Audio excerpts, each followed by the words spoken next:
Alrighty, everybody, what is going on? It's your boy Hobo here today, and today we are back ready to break down some Week 6 action in the NFL. Week 5 went off without a hitch. I got like 3 predictions right last week, so hunky-dory. It was a great week of football for me. I'm being sarcastic. It was absolutely terrible. So let's kick this thing off Thursday, October 12th, 2017. We have Thursday Night Football, of course. The Philadelphia Eagles visiting the Carolina Panthers. The Panthers claim to be a good offensive and good defensive team, but the Philadelphia Eagles will embarrass them in prime time. That's just my opinion. I think that the Eagles are too strong in both, well, not both, all 3 phases of the game, and I don't think the Panthers have a snowball's chance in hell to beat the Philadelphia Eagles. Next up, Sunday, October 15, 2017. We start off 1 p.m. The Bears visiting the Ravens. So this game's going to be a bit weird. The Ravens are not good. I'm just going to say it. They're not good. They beat Raiders team without Derek Carr, so good for you. But this Bears team looked a little bit better with Mitchell Trubisky at the helm last night on Monday Night Football. But they still don't have that killer instinct. They don't have a clutch gene in their body. They're decimated on defense.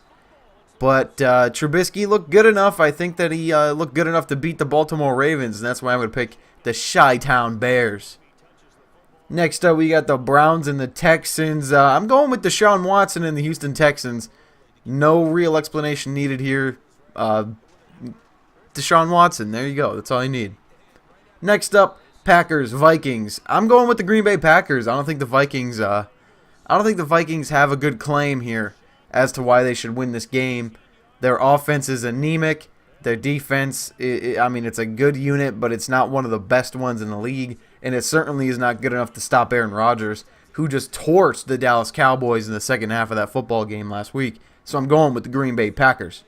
Next up, 1 p.m., still we have the Detroit Lions and the New Orleans Saints. The now Adrian Peterson-less Saints. The Saints traded AP away to Arizona. So this is going to be interesting. I don't think that Adrian Peterson would have had anything to do with the outcome of this game regardless. But I'm still going to take the Lions because I still think that they are the better team.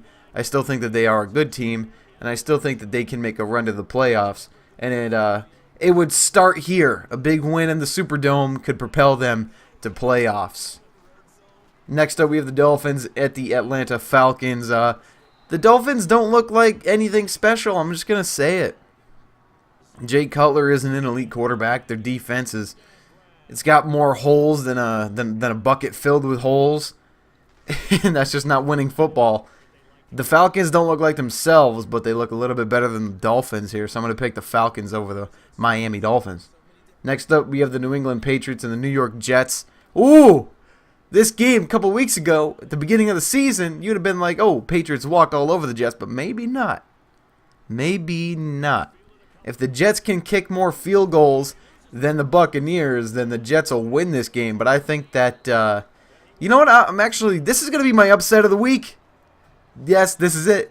I'm picking the New York Jets in this game.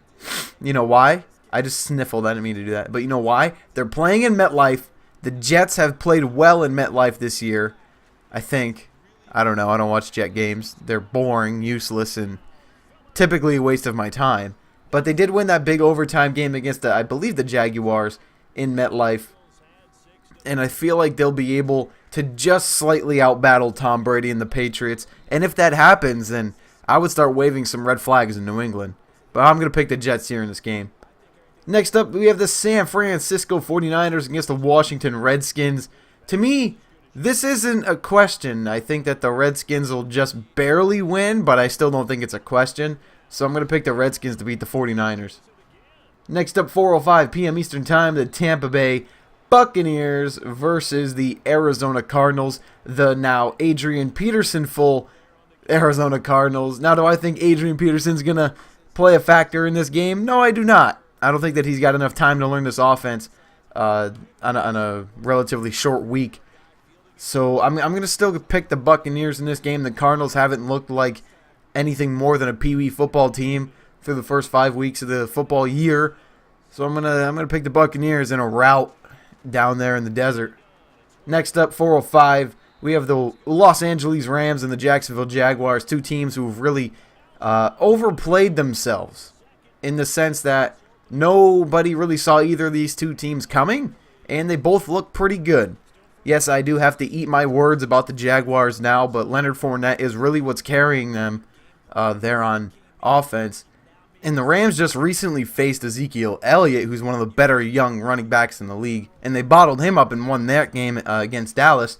So if they could do the same thing against Leonard Fournette, I think they got a good chance to win. But I would, 9 times out of 10, always pick Jared Goff and Sammy Watkins over Blake Bortles and Allen Robinson. I don't even know if Allen Robinson's their starting wide receiver or if he's hurt or who's on that team. I don't care. I still think the Jags are garbage. So I'm going to pick the LA Rams in this game. Next up, 425 this time, we have the Pittsburgh Steelers and the Kansas City Chiefs. To me, this isn't a question. Big Ben has said it himself, although I believe it was in a joking way. But the words have come out of his mouth that he is aging, getting tired, and losing a step. So I think that the Chiefs are just going to capitalize on an aging Ben Roethlisberger. I don't know if he's going to throw 5 picks like he did last week, but he might come close. So Chiefs over Steelers. Next up, 425, we have the 1-4 San Diego Los Angeles Chargers against the something and something Oakland Raiders. This game is going to be awful. This game is going to be absolutely terrible. But I've got the Raiders in this game just because I don't think the Chargers have it. You know, I don't think that they have the stuff to grit out a game against the Raiders with Derek Carr maybe returning. I think that he might be back this week against San Diego, Los Angeles. So I'm just going to pick the Raiders. You know, every game for LA/San Diego is an away game when they're actually playing on the road here in one of the toughest places to play in the black hole. So just by virtue of that, I got to take the Raiders in this game. Next up, Sunday Night Football on NBC, 8:30 p.m. Well, you already knew that, but it's the New York Giants visiting the Denver Broncos.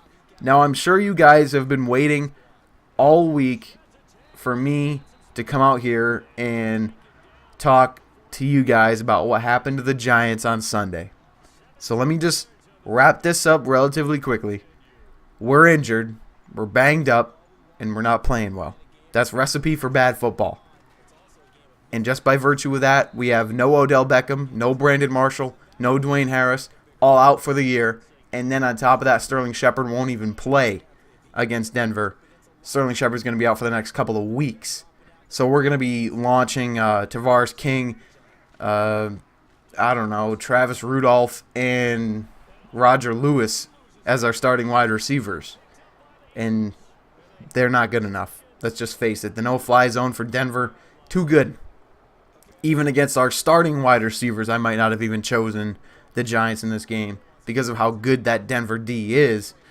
And the Denver offense is a really good unit, and the Giants defense is, let's face it, very bad. So I'm going to pick the Denver Broncos in this game, and I'm going to say it's a rout. They might put up 50 on us. And frankly, I won't even be upset because I know the situation we're in. And I know you say next man up mentality, but I think that's a load of horse, bull, manure. Next man up is one of the worst stupid things anyone can ever say because you cannot replace Brandon Marshall, Odell Beckham, and Sterling Shepard, or Landon Collins, or DRC, or Jack Rabbit Jenkins, all who may not play because they're hurt. You can't replace these guys. And then Olivier Vernon and Jason Pierre-Paul both find themselves on the injury list. You cannot replace these key players with the backups you have. And since our owner and GM have their heads shoved too far up their own asses to make trades, to try to fix this team when we're not even halfway through the season, they just want to ride it out, get the number 1 overall pick, and waste it on another wide receiver because that's what the stupid team does.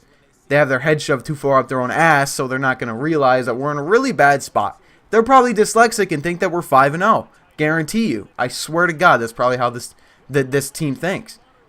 But the Broncos will walk all over the New York Giants, and it will not be pretty. So just watch out for that. A massacre on Sunday night. Next up, Monday, October 16th, 2017. I'm glad that I ranted on that game because I'm over the 10-minute mark, and that's my goal. So here we go. Monday night, Indianapolis Colts, Tennessee Titans. Colts, garbage. Titans, good. I'm picking the Titans. So thank you guys for watching. Those are my predictions for Week 6 in the NFL. It's going to be a doozy for some of you guys. And for some of you, you're going to want to go home and cry because it might not be very good for you. So, also, I forgot to mention, but teams on byes this week are the Buffalo Bills, Cincinnati Bengals, Dallas Cowboys, and Seattle Seahawks. We'll see them next week. So thank you guys for watching. That's going to do it for me, Yaboai Oabo, and I'll catch each and every one of you guys in the next video.